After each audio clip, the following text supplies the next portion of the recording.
네, 안녕하십니까. 행복 안식일입니다. 오늘 이 안식일의 아침에는 우리가 믿음이 없이는 기쁘시게 못하나니라는 주제로서 하나님의 말씀을 대언해 드리겠습니다. 먼저 기억자 말씀은 히브리서 11장 6절에 있는 말씀입니다. 믿음이 없이는 기쁘시게 못하나니 하나님께 나아가는 자는 반드시 그가 계신 것과 또한 그가 자기를 찾는 자들에게 상 주시는 이심을 믿어야 할지니라. 하나님께서 계시는 것과 그리고 하나님을 찾는 자들에게 상 주시는 이심을 우리 모두는 그리스도인들은 믿고 있습니다. 그렇지만 이 믿음이 우리가 어떠한 믿음을 더욱 강구해야 하고 간직해야 되는가, 우리가 그 부분에 대해서 오늘 설교를 통해서 우리 각자의 믿음을 다시금 확인하시는 시간이 되시기를 바라겠습니다. 히브리서 11장 1절과 2절 말씀에 보면 이런 말씀이 있습니다. 믿음은 바라는 것들의 실상이요 보지 못하는 것들의 증거니 선진들이 이로써 증거를 얻었느니라. 히브리서 11장 1절의 말씀은 우리가 많이 활용을 합니다. 그리고 2절의 말씀을 보면은 선진들이 이로써 증거를 얻었느니라는 말씀이 또한 있습니다. 믿음의 선구자들도 또한 믿음으로써 말씀을 연구하고 그 말씀 속에서 진리를 발견했습니다. 오늘날도 마찬가지입니다. 우리가 믿음을 간직하고 믿음으로 소망을 간직하고 믿음으로 확신을 간직하고 증언의 말씀들을 통하여서 또한 증거를 찾고 그 증거 속에서 또한 확신을 가지는 그러한 신앙생활을 살고 있습니다. 복음은 무엇입니까? 로마서 1장 17절의 말씀에 보면 이런 말씀이 있습니다. 복음에는 하나님의 의가 나타나서 믿음으로 믿음에 이르게 하나니 기록된 바 오직 의는 믿음으로 말미암아 살리라 함과 같으니라. 복음을 우리 마음 가운데 간직함으로써 우리는 그리스도를 통하여 하나님의 의가 우리 마음 가운데 간직되게 됩니다. 이것을 굳건히 붙드는 경험이 바로 믿음입니다. 믿음을 통해서만이 복음을 붙들 수 있고 복음을 우리 마음 가운데 간직할 수 있고 그 간직함으로써 하나님의 의가 우리 마음 가운데 역사하게 됩니다. 이것이 하나의 법칙입니다. 우리가 어떻게 의인으로서 생애할 수 있습니까? 어떻게 그리스도인으로서 생애할 수 있습니까? 그 그리스도인으로 생애하는 것은 바로 복음을 들음으로써 복음을 간직함으로써 그 복음을 믿음으로 붙들므로써 그것이 가능한 것입니다. 그래서 이 믿음의 선한 싸움을 싸우고 있습니다. 디모데전서 6장 12절 말씀에도 믿음의 선한 싸움을 싸우라, 영생을 취하라, 이를 위하여 내가 부르심을 입었고 많은 증인 앞에서 선한 증거를 증거하였도다. 사도 바울이 디모데에게 쓴 서신에도 믿음의 선한 싸움을 싸우라 라고 권면하고 있지만 오늘날 우리 모든 그리스도인들에게도 또한 마찬가지입니다. 믿음의 선한 싸움을 싸우셔야 합니다. 영생을 취하셔야 합니다. 이를 위해서 우리가 하나님으로부터 부르심을 받았다는 것을 우리는 더욱 확신으로서 간직하고 있어야 합니다. 그럼 이 믿음이라는 것이 과연 무엇일까요? 우리가 어떠한 믿음, 구원에 이르게 하는 믿음이 과연 어떠한 믿음인가? 시대소망에는 이런 말씀이 기록되어 있습니다. 구원에 이르는 믿음은 단순히 진리에 대한 단순한 지식인 동의가 아니다. 온갖 것을 알기까지 믿음을 활용하지 않는 자는 하나님의 축복을 받을 수 없다. 그리스도에 관하여 믿는 것으로는 충분하지 않다. 우리는 그리스도를 참으로 믿어야 한다. 우리에게 유익을 주는 유일한 믿음은 곧 그리스도를 개인의 구주로 믿는 것, 곧 그리스도의 공로를 우리들 자신의 것으로 삼는 믿음이다. 많은 사람들은 믿음을 한 의견으로 여긴다. 구원하는 믿음은 그리스도를 받아들이는 자들이 자신들을 하나님과의 계약 관계로 결합시키는 한 거래이다. 진정한 믿음은 생명이다. 산 믿음은 활력의 증가, 의지하는 신뢰를 의미하며 그것으로 말미암아 영혼은 정복하는 능력자가 된다. 더욱 깊은 의미를 우리는 생각해야 되고 간직해야 합니다. 산 믿음을 간직해야 합니다. 산 믿음은 우리가 개인적으로 정말 예수 그리스도가 나의 개인의 구주, 되시는 것을 받아들이는 자들입니다. 이 참믿음을 간직한 자들은 생명을 간직하는 경험을 하는 자들입니다. 그리스도가 없이는 나는 죽는다라는 그 경험을 하는 자들이 바로 믿음을 간직하는 자들입니다. 그것이 우리가 말하는 믿음입니다. 그 믿음이 구원을 이루게 하는 믿음입니다. 마가복음 4장 40절에 이런 말씀이 있습니다. 이에 제자들에게 이르시되 어찌하여 이렇게 무서워하느냐 너희가 어찌 아직도 믿음이 없느냐 하시니. 개역 성경에 보면 어찌 믿음이 없느냐라고만 기록되어 있습니다. 하지만 다른 사본에는 아직도라는 부분을 더 첨가하고 있습니다. 예수님의 제자들이 예수님과 함께 먹고 마시고 그 설교 말씀을 듣고 그 기적을 경험하면서 누구보다도 가까이 예수님과 동행하던 이들이었습니다. 하지만 이 그림에서처럼 어떻습니까? 갈릴리 호수에서 폭풍우가 일 때에 그들의 생명이 언제 죽을지도 모르는 그 지경에 이르렀을 때에 그 제자들은 예수님을 잊어버렸습니다. 이 폭풍우를 잠재우실 능력을 가지고 계신 예수님을 잊어버렸습니다.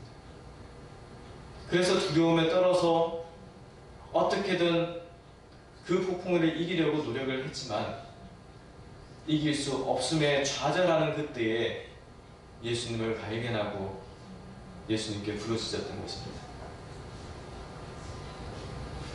이 예수님의 제자들의 경험이 오늘날 우리의 경험과 무엇이 다릅니까? 신앙생활을 오래 하고 내가 믿음을 간직하고 생애한다 하는 나의 그 신앙생활에 있어서 우리는 자그마한 어떤 방해물이나 시험이나 환난이 나의 인생에 나를 넘어뜨릴 때 우리는 어떻게 우리의 믿음을 나타내고 있습니까? 제자들처럼 무서워하고 떨고 좌절하고 실망하고 불평하고 불만하고 그러한 형편이 아닙니까? 예수님께서 제자들에게 아직도 믿음이 없느냐라고 하신 그 말씀이 오늘날 우리의 심령에 비수화처럼 꽂히지 않습니까?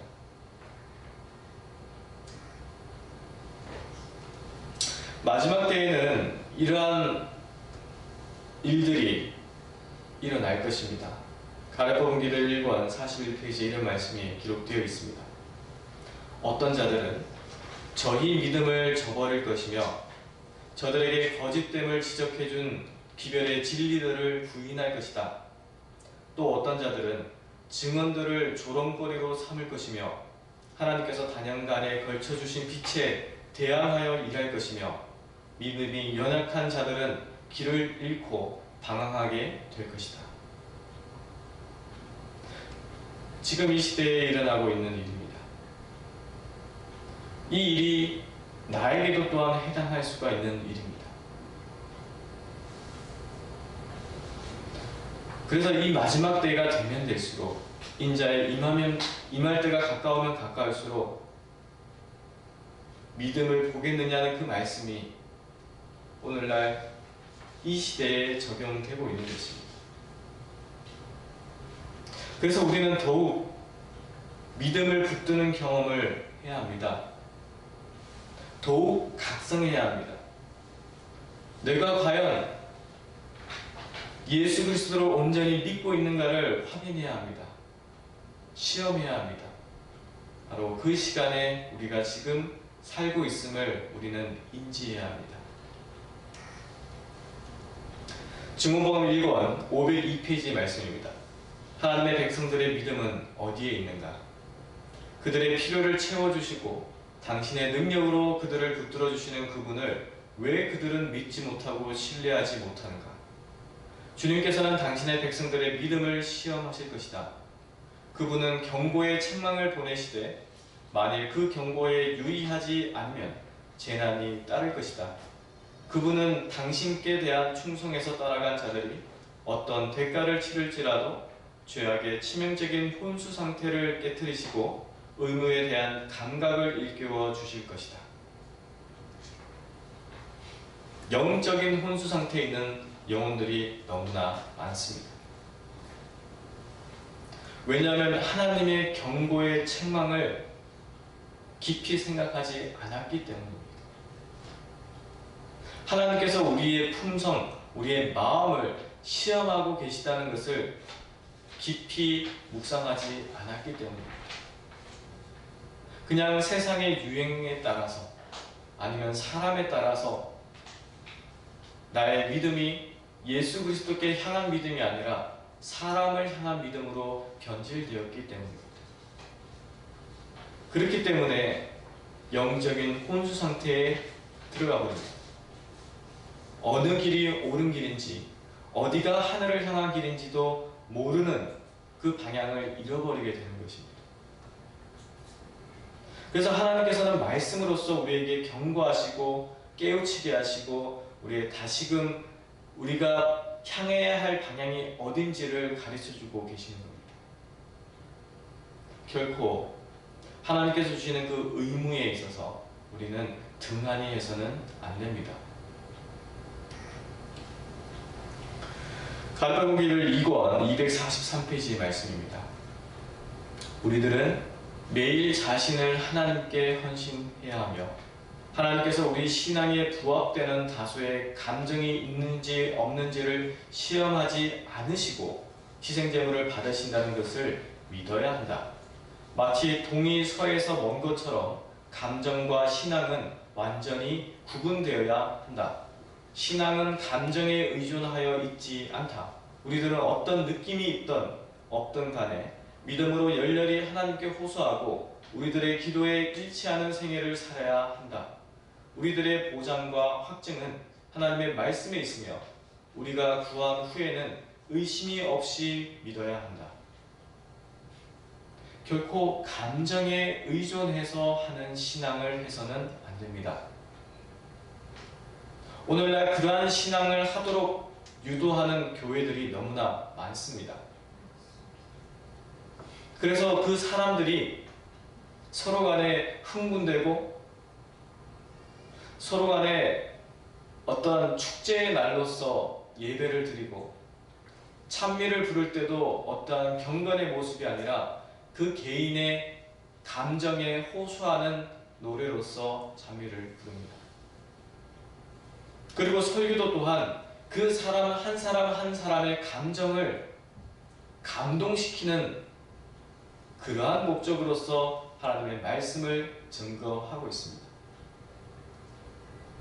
그리고 그 기분에 의해서, 그 감정에 의해서 아하, 나는 신앙생활을 잘하고 있다. 나는 믿음이 굳건하다라는 생각, 그런 착각에 들어가게 됩니다.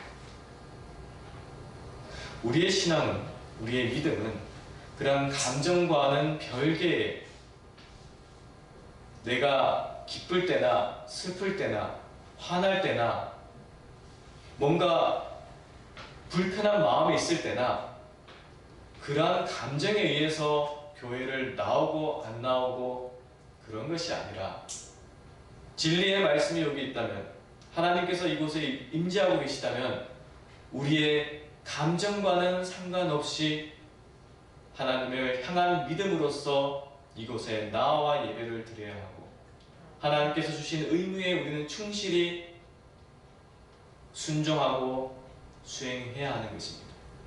그게 믿음입니다.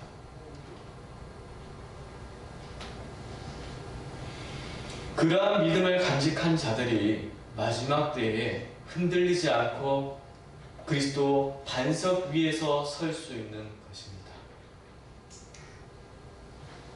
이 믿음은 로마서 10장 17절 말씀처럼 그러므로 믿음은 들음에서 나며 들음은 그리스도의 말씀으로 말미암았느니라. 많이 들으셔야 합니다. 하나님의 말씀을 많이 들으셔야 합니다.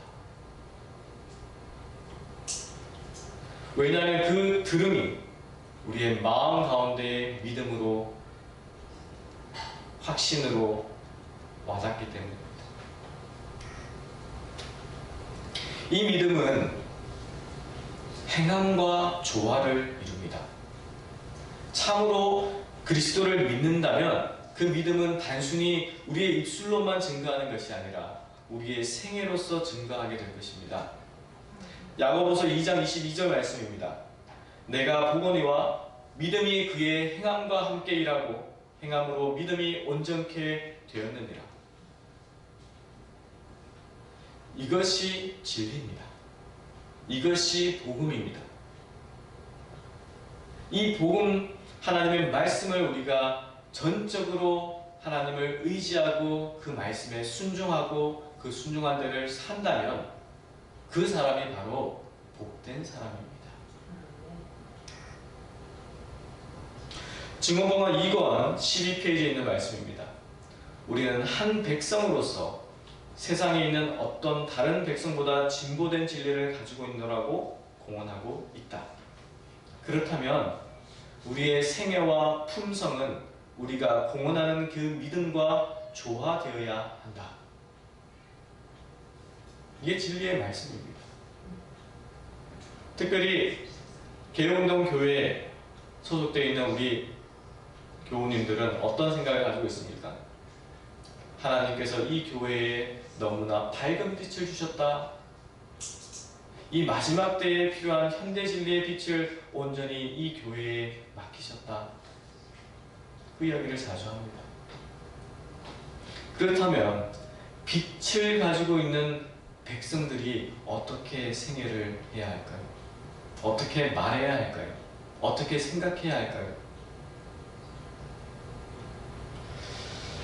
우리가 진정 하나님께서 뜻하신 바와 하나님께서 계획하신 바가 이 교회에 그리고 나에게 임하고 있다면 우리의 생애와 품성 또한 그 믿음과 조화를 이루어야 할 것입니다.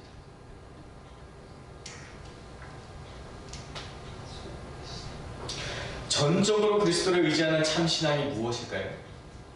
증언의 말씀을 통해서 한번 보도록 하겠습니다. 부조와 선지자 73페이지의 말씀입니다. 전적으로 그리스도를 의지하는 참신앙은 하나님의 모든 요구에 순종함으로 나타날 것이다.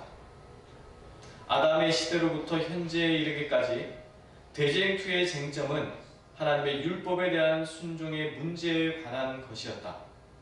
하나님의 율법 중에 어떤 계명을 무시하고 있으면서도 하나님의 은총을 받을 권리가 있다고 주장하는 자들은 어느 시대에나 있었다. 그러나 성경은 행함으로 믿음이 온전케 되었고 순종의 행위가 없는 믿음은 죽은 것이라고 선언한다. 하나님을 아노라 공언하면서 그의 계명을 지키지 아니하는 자는 거짓말하는 자요 진리가 그 속에 있지 아니하다. 우리에게 분명히 말씀해 주시고 가르쳐 주시고 계십니다. 우리가 어느 한 부분에 있어서만 그리스도인이 되는 것이 아니라 우리의 온 생애가 전적으로 하나님의 백성이 되는 그리스도인이 되는 경험을 하기 위해서는 우리의 마음으로부터 우리의 생애가 하나님의 율법과 하나님의 계명과 조화를 이루는 생애를 살게 될 것입니다. 순종하는 생애를 살게 될 것입니다. 그것이 대쟁투의 쟁점이다 라고 분명히 증언의 말씀에는 기록되어 있습니다. 이 마지막 때에 구원받을 성도의 무리는 하나님의 계명과 예수 믿음을 지키는 자들이 바로 성도의 구원이 될 것입니다. 분명히 기록되어 있습니다. 예수님을 믿는 믿음, 그 믿음은 단순히 내 머리로서, 내 두뇌로서 내가 동의합니다 라는 그 생각을 넘어서는 믿음이 되어야 합니다. 내가 하나님을 압니다. 예수님을 압니다. 그분께서 그분의 희생으로 말미암아 내가 구원을 받았습니다. 어떤 동의적인, 지식적인 그러한 의견으로서만 내가 믿습니다. 동의합니다. 이것을 넘어서는 믿음을 간직해야 합니다. 그게 참으로 믿는 믿음입니다. 그 믿음을 이 마지막 때에 하나님께서는 하나님의 백성들에게 요구하시는 겁니다. 우리가 그 가운데서 하나님의 말씀에, 명령에, 계명에, 율법에 우리가 어떻게 그 말씀을 바라봐야 하고 그 말씀에 순종해야 하는가를 우리는 깊이 고민하고 생각하고 하나님께 능력을 구하십시오. 그것이 믿음을 지키는 길입니다. 이 일을 위해서는 우리 인간이 할 수 있는 것이 아닙니다. 그래서 우리는 이 시편의 말씀처럼 우리는 매 순간 하나님 앞에 간구하며 기도해야 합니다. 시편 51편 10절에 이런 말씀이 있습니다. 하나님이여, 내 속에 정한 마음을 창조하시고 내 안에 정직한 영을 새롭게 하소서. 정직한 영을, 다른 번역에서는 견고한 영을 새롭게 하소서라고 기록이 되어 있습니다. 하나님께서 주시는 이 창조된 마음, 하나님의 마음, 하나님의 거룩한 영이 내 마음 가운데에 새롭게 창조함을 받지 않으면 결코 이러한 믿음을 간직할 수가 없습니다. 그래서 매 순간 예수님을 바라보고 예수님께 간구하고 우리의 마음에, 나의 이 더러운 마음에 하나님의 새로운 마음이 창조되기를 바라고 기대하고 소망하고 나아가는 것입니다. 그것이 바로 믿음의 간구입니다. 우리가 그러한 기도를 내 마음으로부터 내 입술로서 기도해야 하는 것입니다. 그러한 마음으로서 창조함을 받은 영혼들은 요한일서 5장 3절과 4절의 말씀이 이해되고 받아들여지게 될 것입니다. 요한일서 5장 3절과 4절 말씀에 이렇게 기록되어 있습니다. 하나님을 사랑하는 것은 이것이니 우리가 그의 계명들을 지키는 것이라. 그의 계명들은 무거운 것이 아니로다. 대저 하나님께서 난 자마다 세상을 이기느니라. 세상을 이김은 이것이니 우리의 믿음이니라.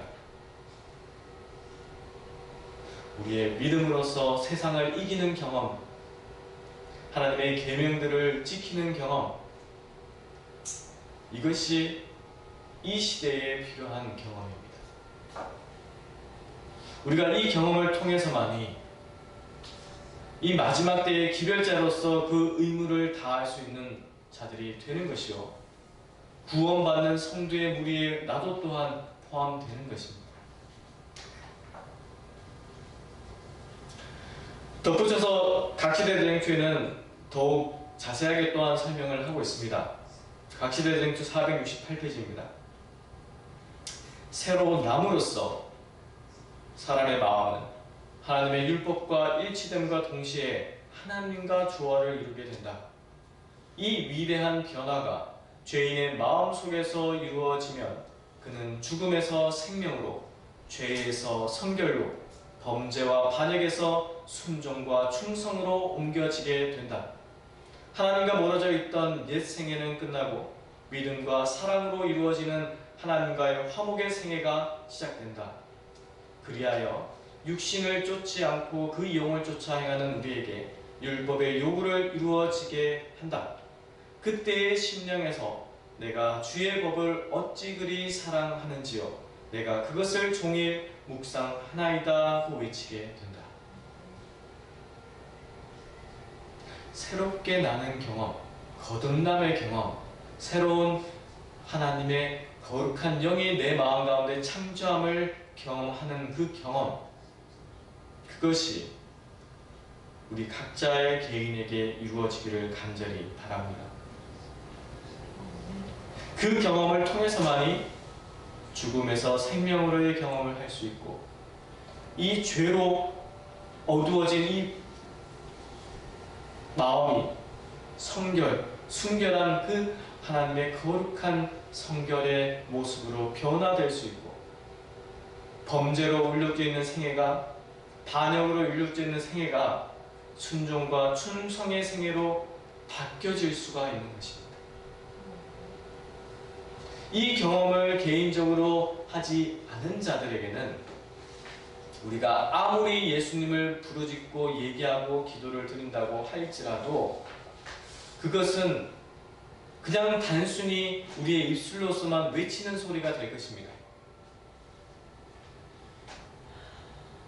우리의 생애가 정말 믿음과 사랑으로서 하나님과 화목하게 되는 생애가 경험되어져야 합니다. 하나님의 법이 결코 무겁고 불가능하다고 생각하지 않고 가볍고 주님 안에서 즐거움을 누릴 수 있고 그 법을 사랑하는 경험을 할 수 있는 자들이 바로 구원받을 자들입니다. 이 경험을 우리는 해야 합니다. 이 경험을 위해서 우리는 기도해야 합니다. 이 경험을 위해서 우리 형제간에 서로 위로하고 힘을 북돋아 줘야 할 것입니다. 사도 요한은, 사랑의 사도였던 사도 요한은 우리에게 이렇게 가르치고 있습니다. 사도행전 563페이지의 말씀을 또 보겠는데, 요한은 순종을 통하여 구원을 획득해야 한다고 가르치지는 않았지만 순종은 사랑과 믿음의 열매라고 가르쳤다. 요한은 그가 우리 죄를 없이 하려고 나타내신 바 된 것을 너희가 아나니 그에게는 죄가 없느니라. 그 안에 거하는 자마다 범죄하지 아니하나니 범죄하는 자마다 그를 보지도 못하였고 그를 알지도 못하였느니라고 하였다. 우리가 그리스도 안에 거한다면, 하나님의 사랑이 마음속에 거한다면 우리의 감정, 우리의 생각, 우리의 행동은 하나님의 뜻과 일치할 것이다. 성화된 마음은 하나님의 율법의 교훈과 일치한다. 하나님의 사랑에 대해서, 그리스도의 임재에 대해서 우리가 자주 이야기합니다. 그리스도의 임재가 내 마음 가운데 임하고 있음을, 그 이야기를 우리의 입술로 이야기하기도 합니다. 정말 그 하나님의 사랑이 내 마음 가운데 역사하고 있다면 우리의 감정과 우리의 생각과 우리의 행동이 하나님의 뜻과 일치할 것입니다. 근데 간혹 이 시대에 우리가 보는 현상 중에 하나가 무엇이냐면, 하나님의 뜻에 일치해야 되는데 그 하나님의 뜻이 나의 생각과 나의 마음과 일치한다고 주장하는 경우가 있습니다. 반대로 생각하는 경우들이 있습니다. 우리가 그것을 각별히 주의하고 조심하고 피해야 합니다. 정말 하나님의 사랑이 그 마음 가운데 임재하고 있다면, 그 하나님의 사랑이 그를 통하여서 그 향기로서 풍기게 될 것입니다. 그가 굳이 나는 구원받았소, 나는 믿음이 건실하오, 견고하여 그렇게 이야기하지 않는다 할지라도 그의 생애를 통하여, 그의 말을 통하여, 그의 표정을 통하여 예수 그리스도가 보여지게 될 것입니다. 우리는 그것을 경험해야 합니다. 하나님의 뜻과 일치하는 생애가 무엇인지를 깨달아야 하고, 하나님의 율법과 일치하는 생애가 어떻게 가능한지를 경험해야 합니다. 그것을 이 세상에 증거하는 것입니다. 어떻게 하나님의 말씀에, 하나님의 계명에 순종하고 생애할 수 있습니까? 그것은 오직 하나님을 참으로 사랑하고 믿음 안에서 예수 그리스도를 개인의 구주로 인지하는 경험을 하는 자들에게 가능한 것입니다. 그것을 증거하는 것입니다. 그래서 그 결과를 보여주는 것이 아니라 그 과정이 어떻게 되는가를 보여주는 것이 이 마지막 때의 개혁자들이 해야 할 모습입니다. 세상에서는, 우리 사람은 결과로서 모든 것을 판단하기를 원합니다. 하지만 참으로 믿는 그리스도인의 생애에서는 그 결과가 어떻게 나타나는가, 그 과정에 대해서도 우리는 깊이 고민하고 또 예수 그리스도와 개인적인 경험이 어떻게 이루어지는가를 개인적으로 경험해야 되고 그것이 보여져야 하는 것입니다. 그것이 우리 교회에 주어진 의무입니다.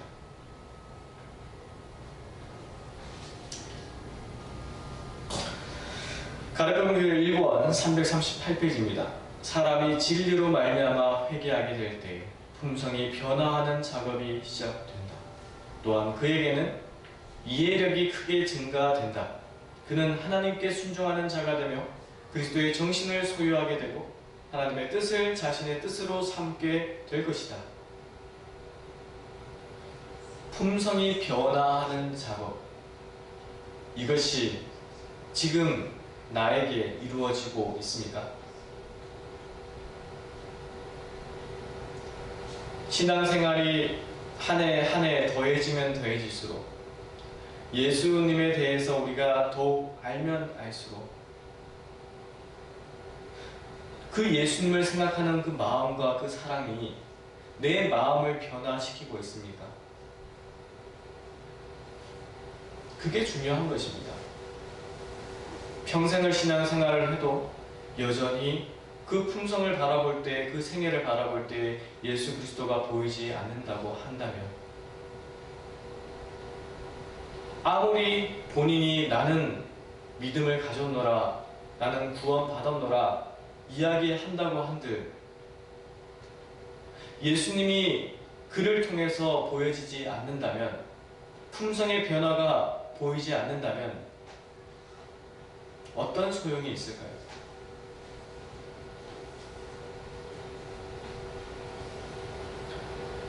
진리를 믿으시고 진리로 말미암아 회개하는 경험을 하시기를 간절히 바라겠습니다. 우리가 품성이 변화되는 경험을 해야 합니다. 이것이 핵심입니다. 마지막 때의 현대 진리를 통해서 우리가 예수님의 재림을 더욱 학수고대하는 그리스도인들이 됩니다. 예수님의 재림을 기다리는 자들의 특징 중에 하나가 바로 무엇입니까? 그리스도의 모습과 동일한 모습, 화합된 모습, 합한 모습을 나타내는 자들이 바로 재림 성도들이 될 것입니다. 우리가 바로 그 자리에, 그 무리에 포함되어야 하는 것입니다. 그 일을 위해서 우리는 진리를 믿는 그 믿음의 경험을 해야 되고, 그 진리의 믿음은 바로 하나님의 계명과 율법을 순종하는 모습으로 나타나게 될 것입니다. 그게 진리입니다. 디도서 3장 5절로 7절의 말씀입니다. 우리를 구원하시되 우리의 행한 바 의로운 행위로 말미암지 아니하고 오직 그의 긍휼하심을 쫓아 중생의 씻음과 성령의 새롭게 하심으로 하셨나니, 성령을 우리 구주 예수 그리스도로 말미암아 우리에게 풍성히 부어주사 우리로 저의 은혜를 힘입어 의롭다 하심을 얻어 영생의 소망을 따라 후사가 되게 하려 하심이라. 성령의 경험, 성령의 충만함의 경험, 결코 우리가 의로움을, 하나님의 거룩한 의를 간직하는 경험은 우리 각자가 내가 가지고 있는 어떤 능력으로, 나의 어떤 힘으로써 되는 것이 결코 아닙니다. 내가 스스로 의롭다고 생각하는 그 의로운 행위로서 말미암지 않는다고 말씀을 주시고 있습니다.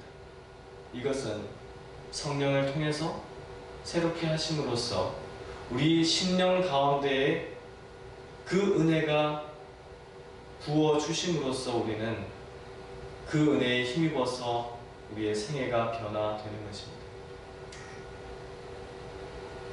그래서 이 하나님의 의를 결코 하나님의 율법과 별개로서 생각해서는 안 되는 것입니다. 이것이 연결이 되어 있습니다. 이 연결이 되어 있음을 증언의 말씀을 통해서도 또한 증거하고 있는 것입니다. 갈라디아서 1권 367페이지입니다. 의란 율법에 순종하는 것이다.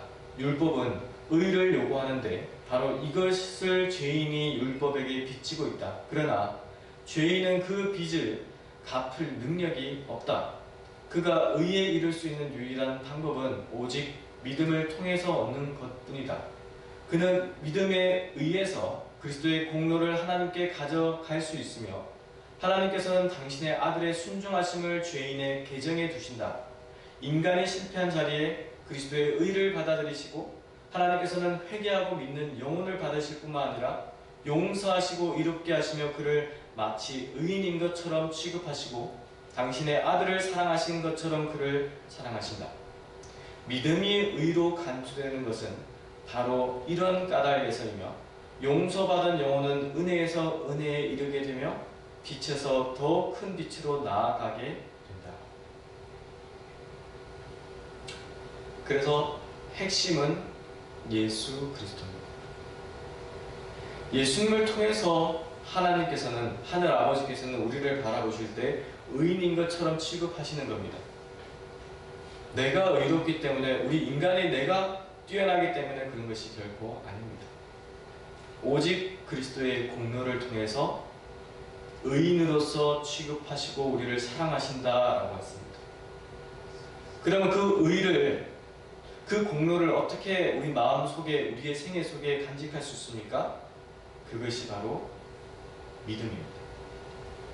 믿음이 의로 간주되는 것은 바로 이러한 까닭이다. 믿음을 통해서 그리스도를 우리 마음 가운데 간직하는 것입니다.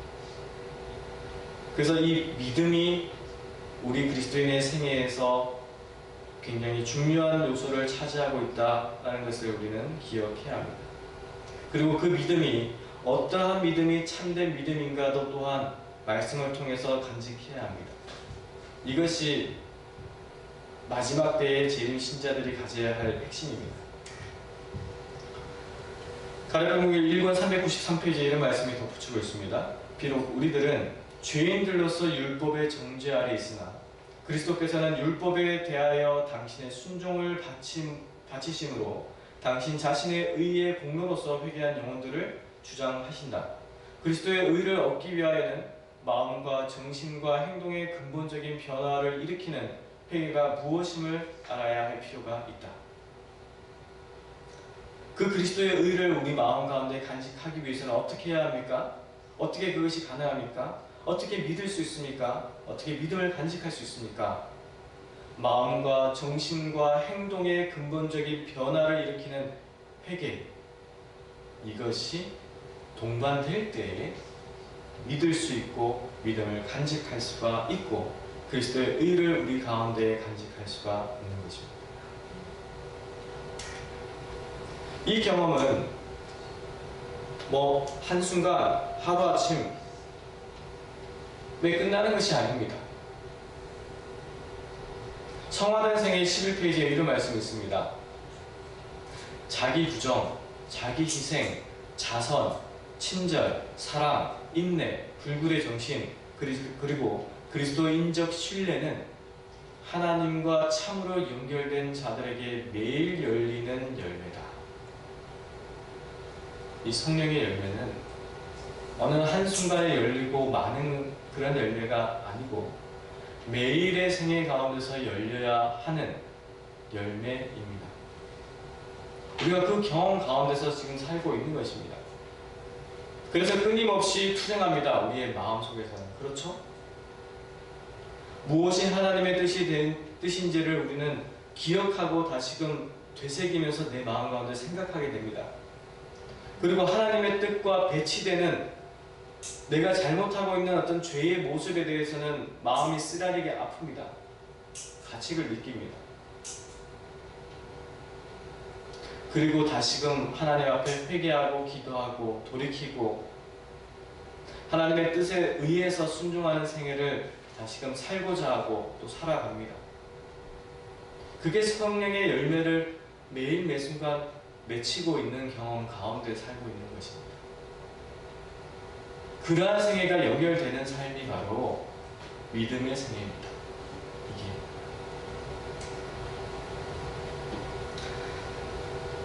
마무리를 하면서 우리가 이 누가복음 18장 8절 하단의 말씀을 바라보면서 우리 각자를 살펴보시기를 간절히 바라겠습니다. 인자가 올 때에 세상에서 믿음을 보겠느냐 하시니라. 마지막 때가 되면 될수록 이 세상에, 교회에, 우리 각자에게 정말 참으로 내가 나를 믿느냐는 그 믿음을 하나님께서는 확인하시기 위해서 시험하신 것입니다. 우리는 그 가운데서 지금 살고 있습니다.